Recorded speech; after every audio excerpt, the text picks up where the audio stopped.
Basketball season officially ended on Monday as the Red Raiders took on Virginia in a memorable national championship game.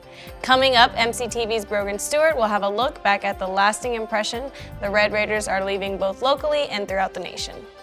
Some members of the tech community are being recognized for their everyday efforts to improve the university. MCTV's Emily Efren has the details on how Texas Tech is thanking faculty and staff who go above and beyond in making Texas Tech known around the world. And in just over a week, the Easter Bunny will be making his rounds in Lubbock, and some tech students are helping him out. MCTV's Madison Bendel shows us how one campus group is making the holiday a little happier for some children in need. This is the MCTV Weekday Update. Welcome to the Thursday edition of the MCTV Weekday Update. I'm Angelina Galvan. And I'm Ryan Heller. After 31 wins, a Big 12 championship, and an appearance in the national title game, the Red Raiders basketball season has wrapped up Monday night in Minneapolis. That's true, Ryan, but unfortunately the season ended in a heartbreaking fashion. MCTV's Brogan Stewart joins us in studio with a look back at the national championship game. Brogan? Thanks, Angelina and Ryan. The Texas Tech Red Raider basketball team took on the Virginia Cavaliers in their first ever national title opportunity. But at the end of the night, Virginia took home the trophy with an 85-77 win in overtime. Monday night's game was a historic for both teams since both Tech and Virginia had never played in a national championship. Texas Tech will also be listed in the record books as one of only 4 teams from the state of Texas to ever play for an NCAA men's title. Monday's game was also the first in 11 years to go into overtime and only the 7th overtime game in the 80-year history of the tournament. Although Virginia may take home the win, the 2019 men's basketball team is the most successful team in Red Raider history. Coming up later in sports, I'll have a full recap of Monday's game along with a special look at how the local community welcomed back the Red Raiders to campus. Back to you, Ryan. Thank you, Brogan. Ahead of Monday night's game, Texas Tech announced that classes would be canceled from 5 p.m. on Monday until 8 a.m. on Wednesday morning. The announcement was in anticipation of a possible victory by the Red Raider team. The cancellations were also a preemptive move by the university to avoid another chaotic celebration by the fans. Last Saturday, Texas Tech and the city of Lubbock made headlines after a riotous celebration broke out across from the campus. The incident occurred in the area of Broadway University after the Red Raiders beat Michigan State in the Final Four semifinal game. On Monday, the Lubbock Police Department released images to the media featuring possible suspects involved in destructive conduct during Saturday's celebration. The images feature 8 individuals seen in various camera footage who could be charged with vandalism and arson. The charges stem from several incidents during the celebration where a car was turned over and destroyed, and a couch and several Lime scooters were burned in a makeshift bonfire. If you recognize anyone in the images, you are encouraged to call the LPD's crime line. You can make an anonymous report by dialing 806-741-1000. Tuesday's unexpected student holiday resulted in most events and activities to be canceled. But yesterday, several groups resumed their regular schedule with several happenings here on campus. Yesterday afternoon, the University Career Center hosted the spring edition of the nonprofit job fair in the sub ballroom and courtyard. Starting at 2 p.m., students could stop by the fair and visit with their representatives from various organizations and groups from Lubbock and the surrounding area. During the event, students could learn more about employment and internship opportunities and find out how working for a nonprofit could be a benefit to their future career. If there are students out there that hope to one day go into social work or counseling, this would be a great resume builder for them to really say, I've worked in this field before, even though I've not graduated yet. The spring nonprofit fair wrapped up at 4 p.m. yesterday afternoon, but if you missed out, there's opportunities to network with the groups that were represented at the fair. For more information on nonprofit opportunities, you can make an appointment with one of the university's career counselors. Just visit careercenter.ttu.edu for more info. Another event held yesterday here on campus encouraged faculty and staff from Texas Tech and beyond to come together to focus on the future of higher education. The 2019 Regional Engaged Scholarship Symposium took place throughout the day on Wednesday at the Mackenzie Merckett Alumni Center. The theme for this year's symposium was the future of higher education. redesigning teaching, research, and service to remain relevant. The event featured multiple sessions that gave attendees the chance to learn creative strategies and practices to engage with the community and promote teaching and research. The event also included a luncheon that featured Dr. Carrie Ann O'Mara, a professor from the University of Maryland. This year's symposium was hosted by the Office of the Provost and University Outreach and Engagement. Throughout the year, members of the tech community do outstanding work to help further the mission of the university. And each spring, Texas Tech holds several events to publicly recognize faculty and their staff for their efforts. MCTV's Emily Efren has more on one of those events and thanked employees who are bearing Texas Tech's banner far beyond the university. Hosted by the Office of International Affairs, the Global Vision Awards were held today at Texas Tech's Intercultural Center. Last Thursday, Texas Tech held the 2019 Global Awards ceremony. Sukant Misra, the Vice Provost for International Affairs, says the award ceremony is a great way to honor the efforts of Texas Tech's faculty, staff, and students. These are faculty members, like I said, these are faculty, staff, and students of Texas Tech University. They are the ones who actually internationalize our campus with their work, with their studies. Since 2003, the Office of International Affairs has held the Global Vision Awards to recognize outstanding work in the international field. The ceremony also recognized faculty who led study abroad programs in 2018, as well as international scholars. It's a great opportunity for the institution to give recognition to those who contributed to this really important area of growth, globalization here at Tech. The Global Vision Lifetime Achievement Award, the Student International Research Award, and the Faculty International Scholarship Award are only some of the honors given out at the ceremony. It's really exciting to see those who sometimes don't get the kind of credit that they deserve for the long work over the years they've done. According to a press release from the Office of International Affairs, the winners of these awards were chosen by a subcommittee made up of representatives from each college and several administrative units. For a full list of the winners, visit today.ttu.edu. Reporting for MCTV, this is Emily Efren. Back to you. Thanks, Emily. After a very warm start to the week, South Plains residents prepared for the worst as severe winds returned to the area yesterday afternoon. That's right, Ryan. Blowing dust caused a lot of trouble here in Lubbock yesterday, including multiple car wrecks. So will we be seeing more gusty conditions as we head into the weekend? MCTV's Madison Hartin joins us now with a look at the forecast. Madison? Thanks, guys. Well, I have to say, it was really weird yesterday. Seemed really nice at the beginning of the day, but as soon as that wind started to pick up, that's when the dust started coming in. We can see here from our MCTV tower cam that the dust has mostly moved out of the area. This camera is facing west and the dust moved out towards our east, so skies are relatively clear now. Temperatures are a little bit colder today, but for the most part that has moved out. But we will be experiencing more extreme weather this week, but in a different way. Looking at our high temperatures for today, we can see that our high is about 63 degrees, so a little bit cooler than yesterday. Mostly sunny and mild, and a north by northwesterly wind at 10 to 20 miles per hour. And then for tonight, the temperature is going to drop back down, not to freezing like it was last night, but to about 39 degrees, partly cloudy and cold conditions, and a southwesterly wind at 15 to 20 miles per hour.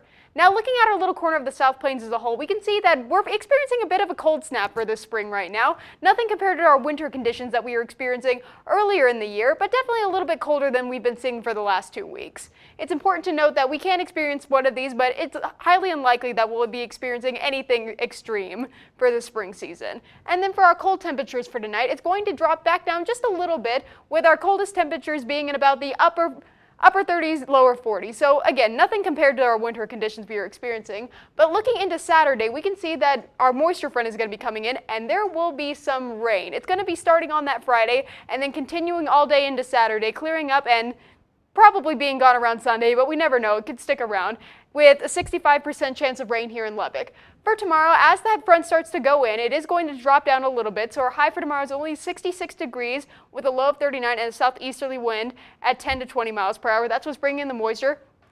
And for Saturday, we have a 65% chance of rain that's going to start in the morning and should drop to about 40% chance of rain by evening, with a high of 42 and a low of 31, so very chilly that day, and a west by southwesterly wind at 10 to 20 miles per hour. And just don't worry, your weekend plans are not ruined, because Sunday the weather will be clearing up again. It will be sunny with a high of 71, a low of 46, and a south by southwesterly wind at 10 to 20 miles per hour. Now, it's important to note, after yesterday, we did experience a couple car crashes and collisions here in Lubbock because of the dust. I want to warn you that if you see that the dust is starting to blow in, that can severely decrease visibility. So it's important to not get on the roads if you feel unsafe in that situation, because on top of the high winds, there's decreased visibility, and sometimes the street lights can start to turn on because they think it's nighttime. It's gotten so dark outside. So just keep that in mind if you are driving. It's better to wait for the storm to pass and to be safe than sorry. So just keep that in mind if you are driving here in Lubbock. We have severe weather, but it's better to be safe. Back to you. Thank you, Madison. With the end of the semester just over a month away, the school year is starting to wind down with the last of several annual events. MCTV's Uvier Bicomo and the Office of the President's Joe Moore have the details on the final show in this year's presidential lecture and performance series.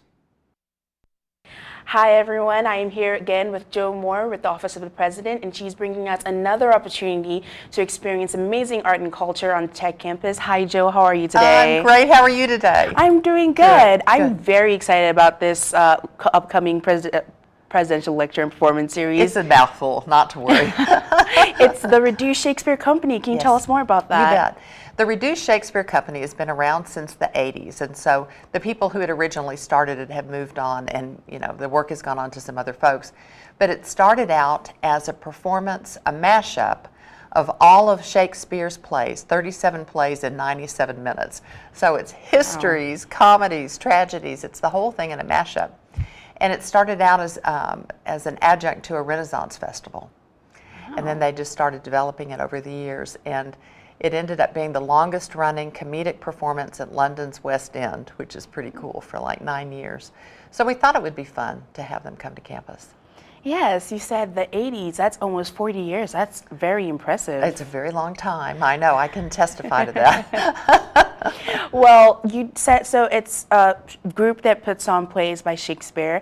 And for students who are skeptical about, going to see a Shakespeare play because they feel it might be a little too heavy for them, what do you say about this? Wow. Okay, so this is really sort of a madcap romp through Shakespeare's plays. It is referred to as new vaudeville. So it's highbrow and lowbrow humor. It's rated PG-13 because Shakespeare's very bawdy anyway, so there's going to be all sorts of references. They use a lot of physical comedy, a lot of, not really slapstick, but vaudevilles, and lots with props. So it's going to be a real fun theatrical performance. We don't do many theatrical performances. We kind of, for more of the broad production value, we have dance that comes in. But so this makes our probably second theatrical performance and maybe fourth, comedy routine, for lack of a better word. But anyway, we're real excited they're coming. They have acclaim. I mean, they've traveled all over the world, and we're just looking forward to them coming. They're going to actually, one of the performers, one of the actors, is going to be conducting an acting workshop for our theater students, which will be really neat. Wow, that's pretty cool. Yeah, that'll take place on Friday. That's pretty cool. And can anyone go to this workshop? Absolutely. No, it's actually for a select group of acting students. Oh, okay. So what we try to do is when the performers come in, like if it's dance, then they're going to teach a class to the dance kids. If it's somebody that's a speaker in history or English, then they're going to target the history and English department. So it just kind of depends. But so this will be acting. And you mentioned that the presidential lecture and performance series usually brings artists and dancers, and this is like the anomaly, bringing a theatrical group. Why is that? Why this specific one? Well, I think in part because our theater department at the Machen Theater, as part of the College of Visual and Performing Arts, has such outstanding plays that we leave the plays and the production of those plays to the Machen. But if it's something I think that is a little bit different, that would bring just a different kind of performance to campus, then I'm going to bring it. Like we brought the other Mozart, which was a one-woman show, and that had been on off-Broadway, and then we're bringing this performance. But, the Machen Theater does an awesome job, so we're going to leave that to them for people to go see. Awesome. Well, as usual, how can students get access to this performance? Well, it's free for students, as we've talked about. So even now they can pick up their tickets outside the Allen Theater at the info desk, and all they need is a valid student ID, and it's 1 ticket per person.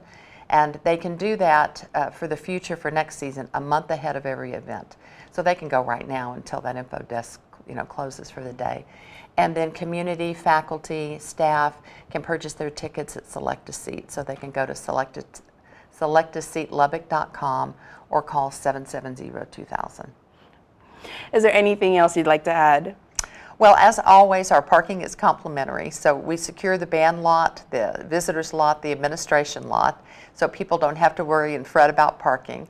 And doors open at 6:30, the show's at 7. It's general admission seating, so we encourage everyone to get there early enough to get a good seat. And we look forward to people coming.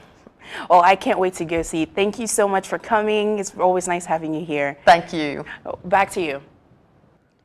There's new information on some famous participants in a college admissions scandal, and an up-and-coming music star is breaking records with the debut of a new album.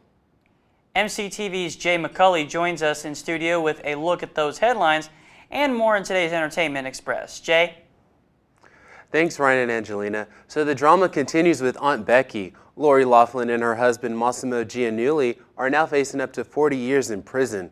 They were involved in the college admissions scandal that has been captivating headlines the past month. It's doubtful they will get 40 years in prison, but the American public is outraged. The reason they are facing 40 years is because they rejected a plea deal. Now, federal prosecutors have added money laundering charges. Sources say the couple will likely face 3 to 5 years in prison. The ongoing divorce battle between Jesse Williams and his ex, Aaron Drake Lee, is still waging on 2 years later. According to court documents filed on April 2nd, Drake Lee requested the court order the actor to pay $100,000 to her lawyer and $110,000 for their forensic accounting in the case. Back in June 2018, the court had ordered Williams to pay $160,000 in fees, including $69,000 for his ex's attorney and $91,000 for the forensic accountant, bringing the actor's total payment towards Drake Lee's attorney and accountant fees to $270,000 at the time. The former couple share a 3-year-old son and a 5-year-old daughter. Miranda Lambert is still shading her ex-husband Blake Shelton nearly 4 years after their highly publicized divorce in the summer of 2015. The hell-raising Texan took to the stage at the 2019 Academy of Country Music Awards in Las Vegas on Sunday night. Lambert sang an updated version of her hit Little Red Wagon, changing the words to "I live in Oklahoma" to "I got the hell out of Oklahoma." The two lived together in Oklahoma, where Blake is from, when they were married. This isn't the first time Lambert sung the updated version of the song. However, she has never done so with Shelton present, who was also there with his girlfriend Gwen Stefani. Jordan Woods' mom is speaking up for her daughter. Elizabeth Woods took to Instagram to slam people for selling merch inspired by Jordan's Red Table Talk, where she opened up about the Tristan Thompson cheating scandal. However, Elizabeth is not having any of it. She posted photos of the merch with the quote, "If you are aware of any company selling merchandise and trying to benefit from our situation, please tag them below. We would like for the world to know that we have not authorized any of this and have not profited from any of these sales whatsoever." Jordan and her mother have been in London, where the 21-year-old is promoting her lash line. Singer Billie Eilish is celebrating her first #1 album on the Billboard 200. Her debut album, When We All Fall Asleep, Where Do We Go?, launched with 313,000 equivalent album units according to Nielsen Music. She is also the first musician born in the 2000s to do so. Eilish, 17, becomes the youngest woman with a #1 album since Demi Lovato, who at 16 reigned with Here We Go Again in 2009. Well, that's all for today's edition of the Entertainment Express. Back to you guys. Thanks, Jay. Texas Tech basketball has been making most of the headlines in sports this past week. But with basketball season officially over, one other spring sport is also in the running to make a return back to the postseason play. MCTV's Brogan Stewart has a look at Red Raiders baseball upcoming weekend road series, along with another look back at the men's basketball teams ending to an unbelievable season. Brogan? Thanks, Angelina and Ryan. Starting off this week, we took we look towards the baseball team, who is on their way to Morgantown, West Virginia. The team is looking to continue their Big 12 success that they started last week against the Jayhawks. Interestingly, though, is that during this week's press conference, head coach Tim Tadlock announced a change in the pitching rotation. This week's rotation will start with Erickson Lanning, who originally had been starting on Sunday. Lanning will be followed by Micah Dallas, who was starting on Friday, and the week will be closed out by junior Caleb Killian on Sunday. These changes are thought to be in preparation for a weather delay. However, as of right now, the first pitches are scheduled for 5:30 on Friday, 3 on Saturday, and 12 on Sunday. All the games can be heard on the Texas Tech Sport Network and can be seen on Mountaineer.tv. Now it's time to talk about what was the most exciting game of the week. For those of you who might not have known, on Monday night, Texas Tech played against the Virginia Cavaliers in the 2019 NCAA Tournament Championship.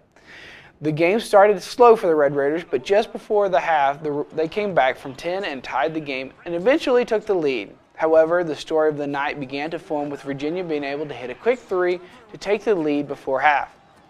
In the second half, Tech once again fell behind, but they were able to come back and take the lead down the stretch. It looked like Tech might take the game and the national title, but once again, Virginia, with the help of DeAndre Hunter, hit a huge three to tie the game up. Tech, with the last-second shot, would come down the court and put up a quick three that would miss. Luckily, Virginia would throw the ball out of bounds with 1 second left, giving Tech another shot to win the game. Sadly, that did not happen because Jarrett Culver's final shot was blocked and we went to overtime. In the OT, Tech had some missed shots and Virginia got a lot of help from the refs to pull away and win the title, stealing it from under Tech. However, this is not the end of the story. As the Red Raiders returned home Monday afternoon, many of the Red Raider faithful met in the USA to welcome home the team. During this welcome home, and the crowd had one of the loudest Raider power chants of the season. Then Chris Beard took the stage and began to speak while also holding back tears. Walked into breakfast this morning about 2 minutes before 10. Every player was there, on time, sitting together, no cell phones during meals, which is something we believe in. And I just had this moment, it just hit me. Basically what happened this year is these guys embodied everything perfectly about our program. And the record books might not show it, but I think they're champions. They're champions. Beard also promised the fan base, the team, and the country that Texas Tech men's basketball would do everything in the next 364 days to be back on that final Monday next year. Following Beard, fifth-year senior Norrance Odiase took the podium with a standing ovation from the crowd and began to speak. Norrance taking the podium was a huge moment because he is the only player left from the Tubby Smith era and the time when Texas Tech basketball was the bottom of the conference. He thanked the fans, the team, the GAs, and finished by thanking all the coaches, while also holding back tears. This conference was hard for everyone, but you could still see in the players' faces the pain and hurt they all felt. This was the final time we had to say goodbye to the 4 seniors from the team. The seniors include Brandon Francis, Tariq Owens, Matt Mooney, and Norrance Odiase. And this was also possibly the last time we see sophomore Jarrett Culver in a Texas Tech press conference. Seeing these guys go feels impossible, but with Chris Beard at the wheel, I and the rest of Red Raider Nation know we are going to be fine. However, the most encouraging part of this conference, besides Chris Beard showing his commitment to staying here, was a picture of freshman guard Kyler Edwards walking down the hallway to the floor with 2 basketballs. He was heading to take some shots just 2 days after losing, but these guys are hungry now to win it all more than ever. Every team Tech plays next year should be scared because these guys are going on a mission. That's all for sports. Back to you, Angelina and Ryan. Thanks, Brogan. For many students, the spring semester has flown by and May is only a couple weeks away. With April nearly halfway over, Easter is also just around the corner. As MCTV's Mazden Bindle shows us, the holiday will be a lot happier for some local children due to the generosity of the Tech community. Happening behind me is the Egg Spectacular, an event put on by Student Activities Board for the children of the Boys and Girls Club. This is Egg Spectacular. Yes, the pun is cute. We are doing this for the Boys and Girls Club of Lubbock, who are like children in need, and we just figured it'd be something really nice to go ahead and reach out to them and give them like Easter baskets. Students were able to pick from 3 different activities, all of which contributed to creating wonderful gifts for these children come Easter Day. We have coloring books that they can do and draw on. We have cards that say Happy Easter, Have a Nice Day, and we're also making baskets with our own designed eggs. This event was a great way to connect with the kids at the Boys and Girls Club and show them that yes, even as college students, we can still have fun and be creative. It'll show that okay, we may be college kids, but we're still kids on the inside. Imagination, your creativeness side doesn't really go. This also provided a great creative outlet for students, giving them something to do that isn't in their regular routine. You're usually studying, doing homework, and it's kind of feels nice to go back to your childhood, I guess. To find out more about SAB events, you can go to sab.ttu.edu or pick up one of these calendars available at every SAB event. For MCTV, I'm Mazden Bindle. Back to you. Thanks, Mazden. So, Ryan, do you have any plans for this weekend? I'm not really sure yet. Depends on the weather, and I'm just taking it day by day. I'll probably find out tomorrow. How about you? Oh, probably staying in with this weather. That's all for today's edition of the MCTV Weekday Update. Thanks so much for joining us, and be sure to check ttuhub.net every day for more news. We'll see you next week.